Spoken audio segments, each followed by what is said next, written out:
Hello, everybody. Welcome back to Cooking with the Cadet. Cooking with the Cadet and the Colonel. That's me, Steve Ritter, Phil Stokes' son. Got Phil Stokes' grandson, Benjamin, on camera. Welcome back. I'm back. Took a little hiatus. I Took did. a little break. A little bit. What were you doing? Because Bella had camera duty the last time. What? Yeah, I think I was playing games. Okay. So obviously he's taking the corona very seriously. He's social distancing by playing online. Yes. Well, it says groups of more than 4 or 3, and you guys are 3, so. No, yeah. So you've been staying up there all by yourself. Right? Exactly. There you go. All right. So we talked a little bit about doing different dishes from different places that we've been, different countries and everything else. So tonight's a special surprise. What we're going to make for you tonight is from the country of Sweden. Although I've never been to Sweden, neither of you have, or have you? Wink. Have you been to Sweden? Did you go on? I sailed past it. Sailed past it? Yeah, because he did the Eagle cruise, right? So the Coast Guard Academy has a tall sailing ship, the Eagle. Yeah. And you did that last summer. You went, where all did you go? Oh, I went to Germany, Denmark, Belgium. Stopped in England. Didn't actually go into England. We were just anchored out in one of the. And then France. And then France. Okay. So, all right. So no, you didn't make it to Sweden though. No, we sailed past it though. We never actually been to Sweden, although we go to one of their international embassies. It's called Ikea.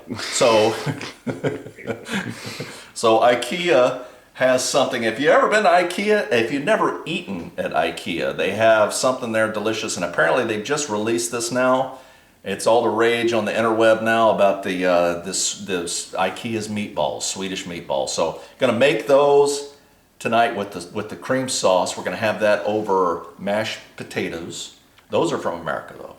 Yes. Are they? Are they Irish mashed potatoes? Whatever. German? Wherever we've been. So we've been there. Yeah. So Ikea's meatballs over mashed potatoes. We're gonna have that, and then we'll have some sourdough biscuits. That's a different video. So now what we've done now is we're gonna make these. I've got the recipe down below that I got, just like everybody else is available now on the interweb. So I copied that down. I'm gonna try it out. I'm gonna try it out for you because I care about you. And I'm going to try this out for you, and I'm going to let you know, and hopefully I won't make too many mistakes, but if I do, then you'll see what not to do, because that's what I do also, right? Yeah. That's my job, right? How many times have I shown you how not to do things over the years? You showed me how to do things? How to do things and then how not to, right? It's mostly how not to. Okay. Okay, it's pretty simple. There's 2 parts to this. There's the meatball part of it, which we're going to do now. We're going to make the meatballs. The end result here with this little short, until we take a break, is to get some 2-inch meatballs on a platter and get them in the fridge and let them sit for an hour. So they got to sit there, get nice and cold, and then we'll go work on the sauce, the cream sauce, and work on the potatoes and all that good stuff too. So first thing we're going to start off with, again, as you go down, I got all the menu down there. On your way down, don't forget to thumbs up, hit that. That's like.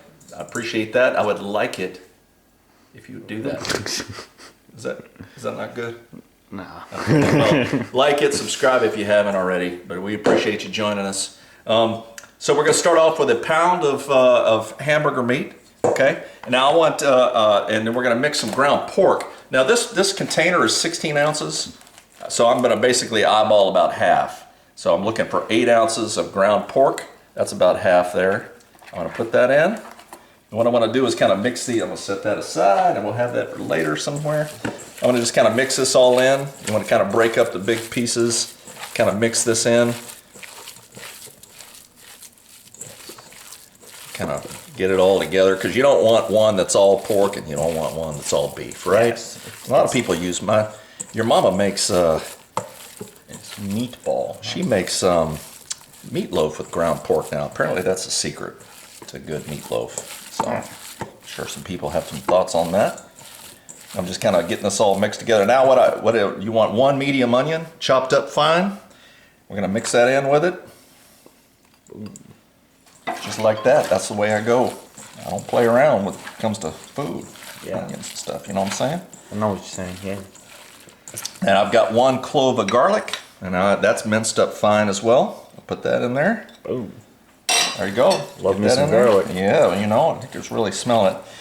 This is bringing tears to my eyes, literally. I don't cry. You don't cry? Why don't you cry? Because it's not sad.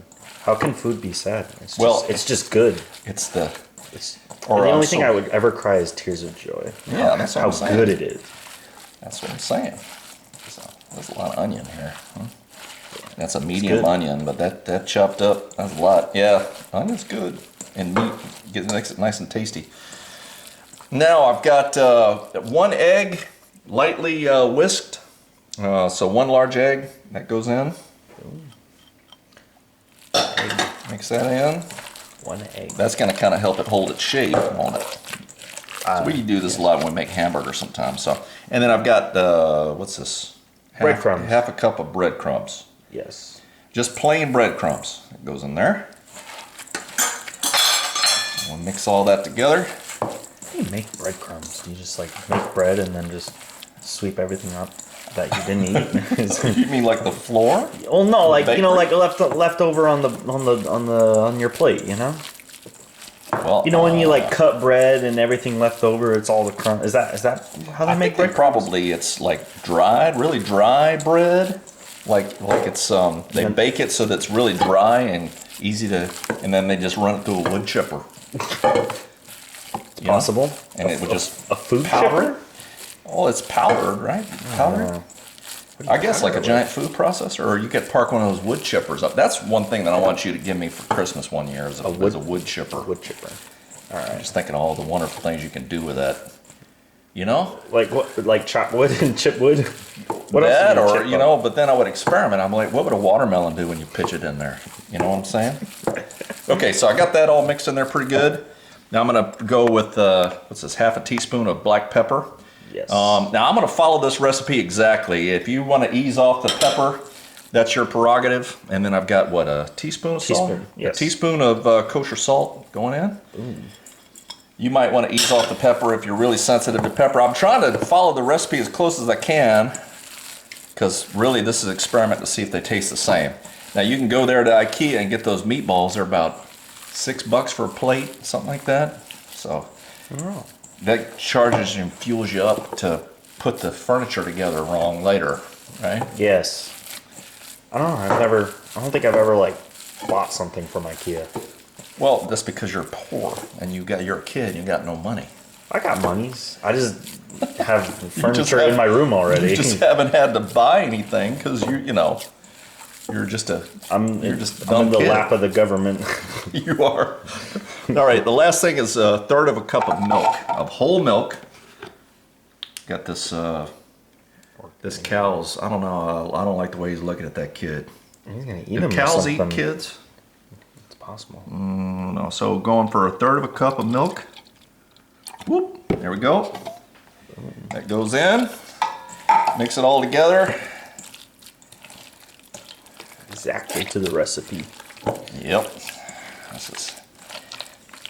I'm thinking about just grabbing a spoon and sitting down and watching TV and eating this. What do you think? Raw meat. Is this steak Is tartare? tartare, yes. Technically. You know where steak tartare, you know why they call it steak tartare? Because the Tartars were a people. They were a nomadic people, a warrior. They fought a lot on horseback, and what they would do is they would take their meat and they would put it in between the saddle and the horse. Did you know that? I thought that's why they called it rump roast.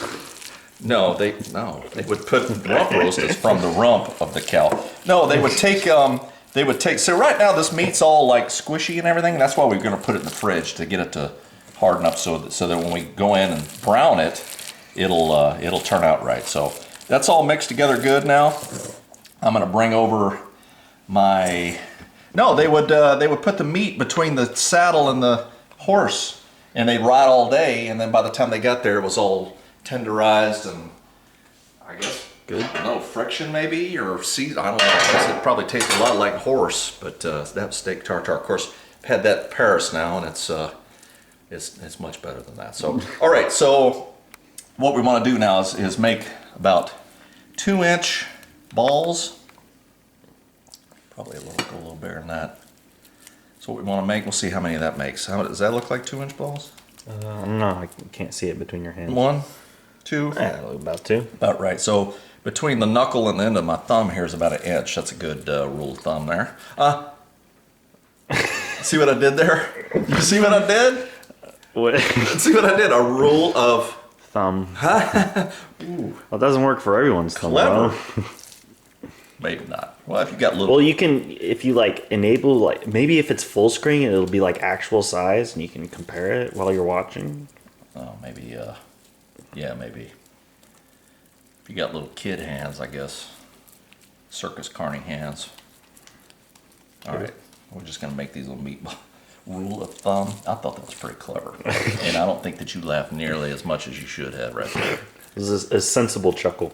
It's what it warranted. A sensible chuckle. Yes. Yeah, it's funny. You know, every time you go to Ikea, you kind of feel like you're in Sweden, don't you? Oh, I always just get lost. They just gotta. I feel like they just have arrows going random places, and you're just like, well, maybe this is why they have the beds for all the people that get lost and can't find their way home, so they just sleep there. It could be. I always like the food area where you go in there and they've got all those crazy, foods from Sweden. You know. Yeah. Now, speaking, I wanted to talk about this too because I did a video way back when I first kind of took over.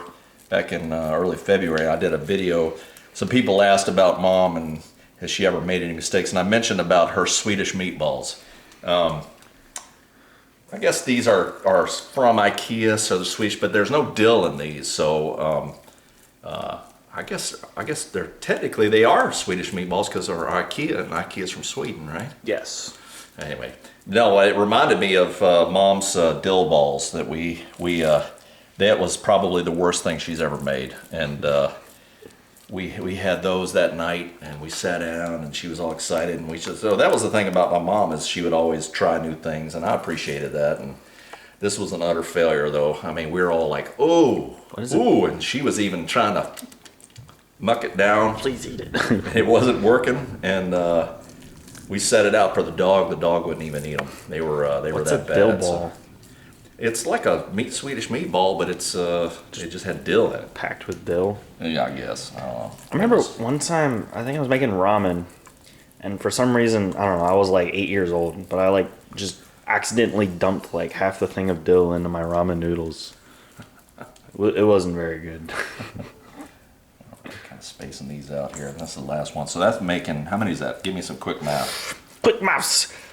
4, 7, 10, 13, 14, 15. 15 here? That's 15. So that's about almost 2 pounds of meat, pork and beef with some breadcrumbs, egg, milk. Oh, you saw the spices. You'll see the list below. That made about 15 2-inch size meatballs. We'll put these in the fridge, and then we'll let them cool for about an hour or so. And then the next step here, we're going to come back. We'll be working on the gravy and the sauce. That'll be the next step. So we'll be right back. Okay, so we're back.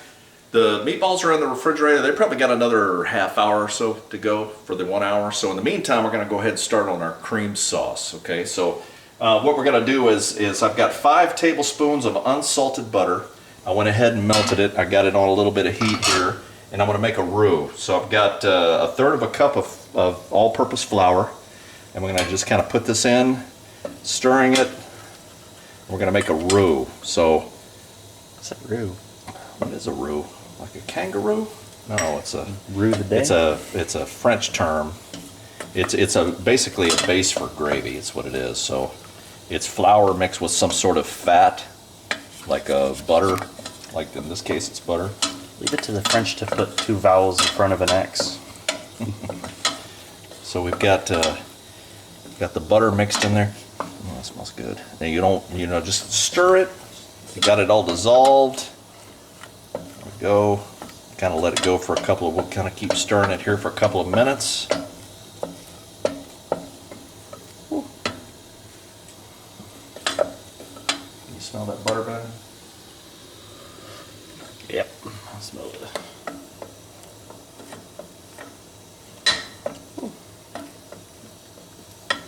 Cook it for about 2 minutes. Keep stirring it constantly because we don't want this to burn. I just got it on a real kind of like low medium heat here. We'll slowly add the beef broth. We got 1 1/4 cup of beef broth. I'm going to stir that in until just combined.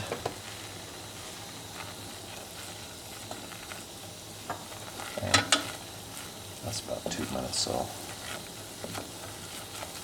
I want it sticking, so I'm just kind of slowly add. So the idea is to get this all incorporated and mixed together. Yes. Does it look Swedish yet? It smells Swedish. It smells Swedish. Yeah, keep it going. Low-ish heat. So the flour will tend to want to clump up, so that's why they say add it slow and keep stirring it constantly. I've got potatoes going for our mashed potatoes. Yeah, I'm right next to it. Is it burning up? Well, don't lean over and catch your shirt on fire. Okay, so there's the 1 1/4 cups of beef broth until just combined. And then we want to add 3/4 of a cup of cream.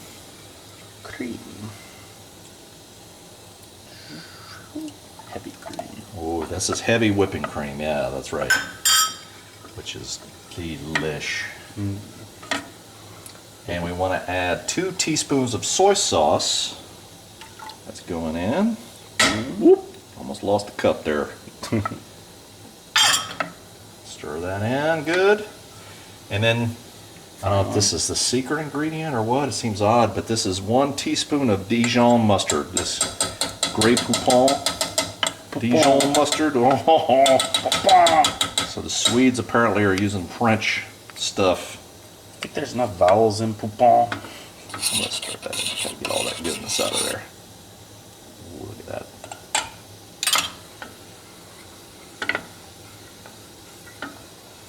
We want to bring this to a simmer, and we want it to thicken. Now it's already well on its way to being thickened, but this is starting to look like that cream sauce that they put on their meatballs. Yeah. So we want to bring it to a simmer, and then we want to turn the heat to low and just let it slowly thicken. So that's going to be a couple of minutes here, and then we'll remove from heat, set aside, cover. Done. So we're just kind of stirring it here to keep it from sticking to the bottom. Can you smell that? Smells like cream. Like savory cream. Yeah. That's good.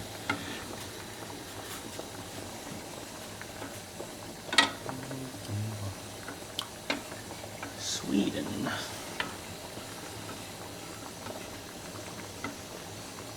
Now, if it's a little, I don't know what, I mean, what would be not done here. It looks like it's all mixed. It's pretty thick now. It's going to go in the, we want to get it to a simmer here, so I'm going to get the heat up on it a little bit. Turn this down so you don't scald yourself.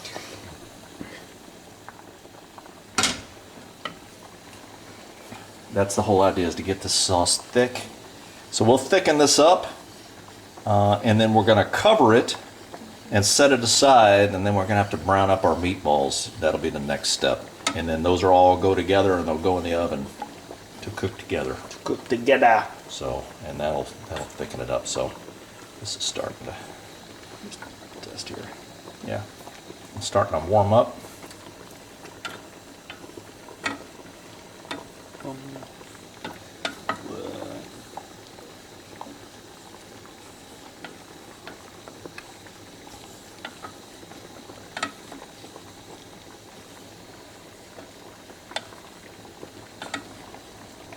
Think of other Swedish foods. What's a Swedish staple? They do the, or is that Norway or Iceland, where they do that fermented shark stuff that they bury out in the field somewhere that's supposed to be like smell horrific. It might be Norway. Yeah. They're like right next to each other though, so like. See how it's starting to thicken. Now when I move move the spatula through, you can see it kind of pulling through, and it's thickening up. Can you see it's getting a little harder to stir? So it's starting to thicken up here. A few bubbles. Sweden, huh? Yeah, I'd like to go see Sweden someday. Yeah. Cool. All right, so I'm going to put the top on this. It's starting to simmer now. It's thickened up pretty good. I'm going to go ahead and put the top on it. And I'm going to set this aside, and we're going to save this. We're going to use this in a little bit for later with the meatballs. So we got to brown that. That's the next step. So we'll be right back. All right, welcome back. So it's been about an hour. Our Ikea Swedish meatballs have been in the refrigerator. I've got some oil, so some regular just vegetable oil in a hot pan here, ready to go. What we're gonna do is just brown these meatballs up. Now I don't want to overcrowd them. What were you gonna say? I just said. Psst. Oh yeah, that's a nice set. That's a nice sound. Yeah. I don't want to crowd them because I want them enough room here because they're gonna get in here and. Yeah, that's gonna keep them going. We just want to brown the outside of them because they're going to go in the oven to finish cooking with the sauce. So kind of keep turning them over, keep turning them around, brown them up.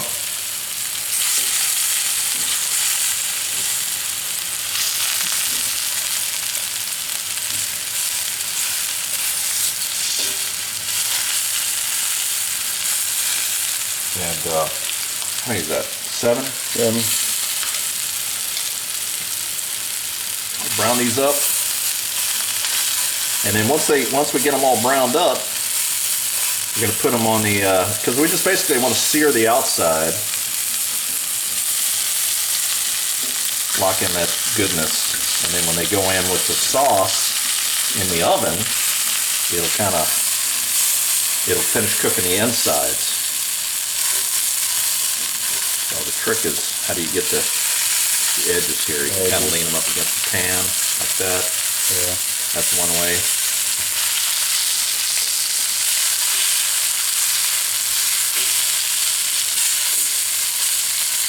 Like little meat loaves. Square.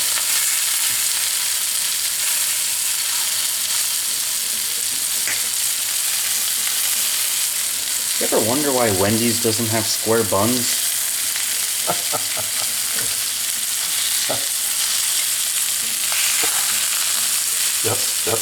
That's one of those questions like, who invented Cheese Whiz and why?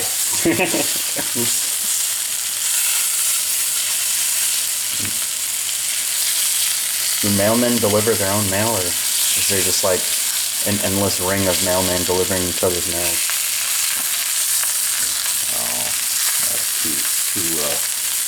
Too much thought. So just kind of brown them up or burn them up.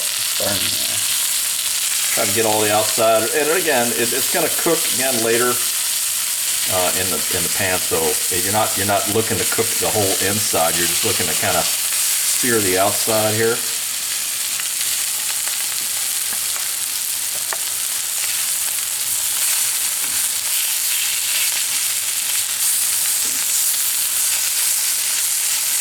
Getting close. And then we'll transfer them over to a plate.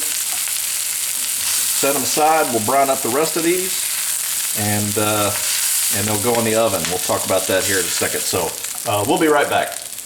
We'll be right back. All right, welcome back. So we browned up the meatballs. What I'm going to do now, I've got just a Dutch oven here, or if you have a skillet that could go in an oven. But what I'm going to do is transfer the meatballs here into to my Dutch oven, or to your skillet with a cover. We'll put all these in. We're going to pour that sauce over them. So that the egg and the breadcrumbs did a nice job kind of holding these meatballs together. Yes. Kind of put them in here. Put them in there nice. And we're going to pour that nice cream gravy sauce. Whoa, hey-oh. Pour that right over the top of that, and then that's going to go in the oven, 400 degrees for about 30 minutes. Now these, I think maybe my thumb is bigger. No, that's 2 inches, isn't it? So we're going to take this and we're going to just pour this gravy right over the top. Don't waste any of that goodness. Ooh, that looks good. Looks good. And it's going to cook in that, and it's going to cook the rest of the insides of the meatballs while it's in there. And of course, as it cooks, that meat juice is going to run out of that meat and get in with the gravy and make it even more savory and delicious. And I just can't wait now.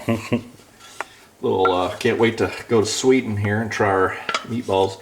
And while that's in there, if you look there, I've got some potatoes that I just boiled, and I'm gonna make some mashed potatoes there with just some butter, a little salt, a little milk. It'll be all good. So I'll lick that spatula later. So 400 degrees. I've got the oven going down here. Drop it in for 30 minutes. All right, and then should be 30 minutes. It should be done. We'll try it and see how they taste. So hopefully it's going to turn out good. So we'll see you in a minute. All right, it's been half an hour. I think that they are done. We'll pull them out and see here. Oh man, they smell good. Can you smell them? Could you smell them upstairs, Bella? A little bit. All right. Let's see how they look. Ready? Be surprised just like everybody, all right? Ooh. Now you can see kind of the gravy darkened up a little bit from the meatballs. Ooh. So what I'm having with this is some mashed potatoes we made up in between. I'm going to put some of those in here.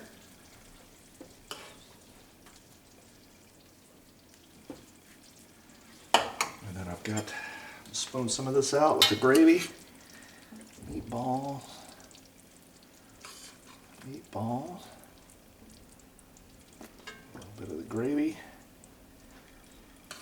That are your Ikea meatballs. Looks good, doesn't it? Let's taste it. We'll see how this tastes. Would you like to taste? You can taste. Okay.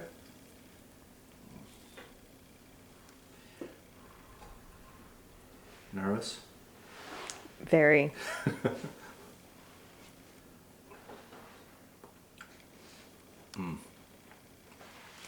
See, inside's all cooked. Oh, that's tasty. All right. There you go. Ikea meatballs from the recipe they just released. I hope you look down below. You'll see the ingredients. You'll see the recipe. I pulled it right off the interweb today and cooked it. So it turned out pretty good. Just like it. Hope you enjoyed it. Don't forget, like and subscribe. Appreciate everything. Appreciate all y'all. Anything else I forget to say, Bella? Is that it? I think that's it. Okay. Well, this is Colonel saying over and out.